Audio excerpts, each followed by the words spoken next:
This is the season of Lent. Lent actually has its roots in an Old English word for spring.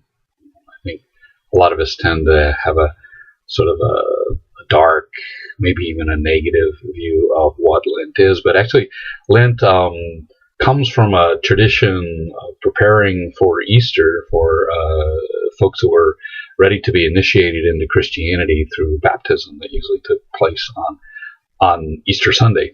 And they were prepared for 40 days, looking back and remembering and, in a sense, reenacting Jesus' own fasting and preparation for 40 days before he began his ministry. And so Lent has this beginning on Ash Wednesday, and ashes reflect penitence, but they can also be understood to reflect our past, things that have happened. We've burnt up time, if you will, and they're in the past, and Christianity is about making the best out of the now, moving forward into the future with a promise toward the best that we can be. God is always calling us from each moment, from this moment, from this moment, from this moment, to the best, given whatever circumstances there are. So whatever ashes there are in the time that you have burned up, some of them certainly are good.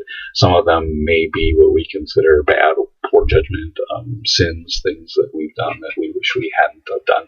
And we can set those aside. We can rise out of those ashes to a new way of being. The phoenix actually is a story that goes way back before Christ's time, but was adopted by early Christians as a symbol of the resurrection of Jesus.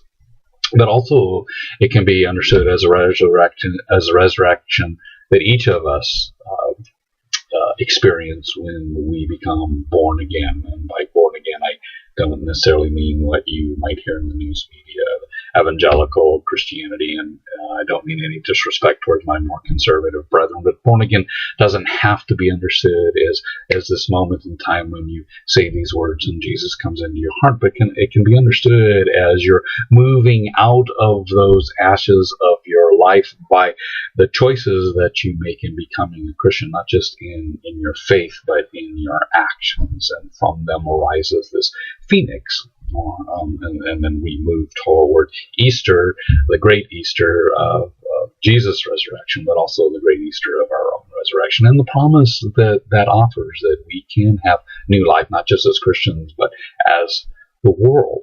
One way I like to think about those ashes is that they're carbon, and under certain circumstances, that carbon can be made into a diamond. So whatever has happened in the past, and I would argue that the things that happened to Jesus were awful and terrible, and there was no way to deny that. He was treated extremely poor by Rome and executed, but out of the awfulness of those ashes, we have this amazing and beautiful story. There's this resurrection, there's this new life, there's this new understanding that comes from the Easter moment onward. And so Lent is trying to capture all that and reenact it in this 40-day period where we're looking at what we've done in the past, and looking toward the promise of the future, and trying to live now toward that promise, trying to answer that call that God gives to all of us to be the best that we can right now.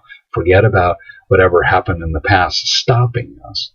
We can move forward from those ashes, come out of them like the phoenix, be born again, have a life that is better than the one that we would have had we not found Christianity.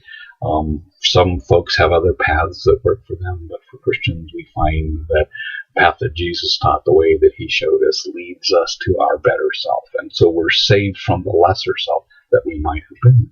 Therein lies salvation, and therein lies the promise of Easter. And that's what we're remembering at Lent. My name is Reverend Scott Elliott. I'm the pastor at Riviera United Church of Christ. Thanks for checking in. Have an amazing week, and know that you are loved and that you matter much.